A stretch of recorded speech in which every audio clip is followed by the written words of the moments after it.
Hi,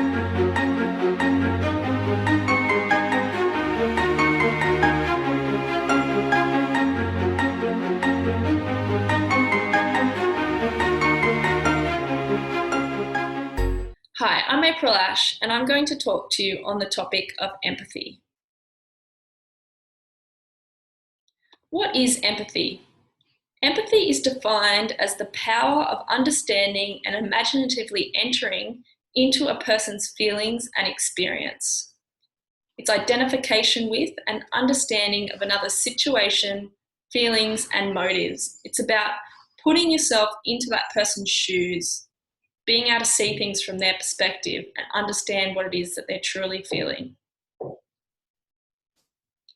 It's important to note that empathy is not sympathy. Sympathy is different.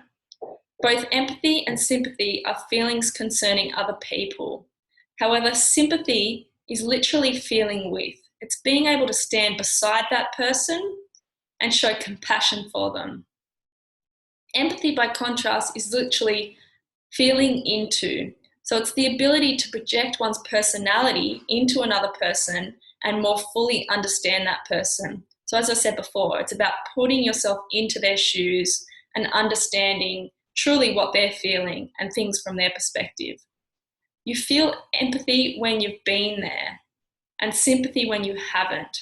So sympathy is when you don't quite understand what it is that they're feeling, but you can understand that it's hurtful or painful or distressing, and you can be there with them in that moment and show compassion.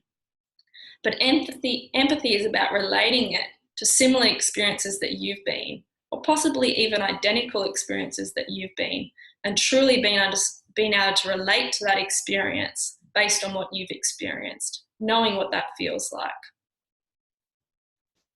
Why is empathy important? In order to understand and effectively work with our clients and patients, we need to be able to empathise with them. We need to be able to put ourselves in their shoes. We need to have an in-depth understanding of what it is they're experiencing, either personally or as a health professional. So empathy is about connection. It helps us build rapport with our clients and patients. And there are 4 elements or components. It's being able to see their world, being able to understand their feelings or feel their world. It's being able to appreciate them as human beings and validating that their experience is a normal human experience that everyone goes through. And not showing judgment.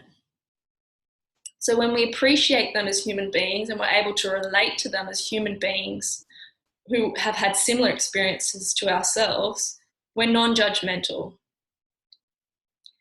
And able to also communicate that understanding, able to communicate that you can empathise with them. So empathy is shown in voice. It's shown in gentle, calm, caring tones. Small acknowledgements such as, I see, I understand, I've experienced similar things. Body language, so using head movements, nodding, shaking your head, and touching where appropriate. It makes a connection between 2 people. It validates someone's experience, sees them as an individual who is a normal human being who experiences and feels things, and it also helps to build rapport and build that relationship in order to help that individual with what they need help with.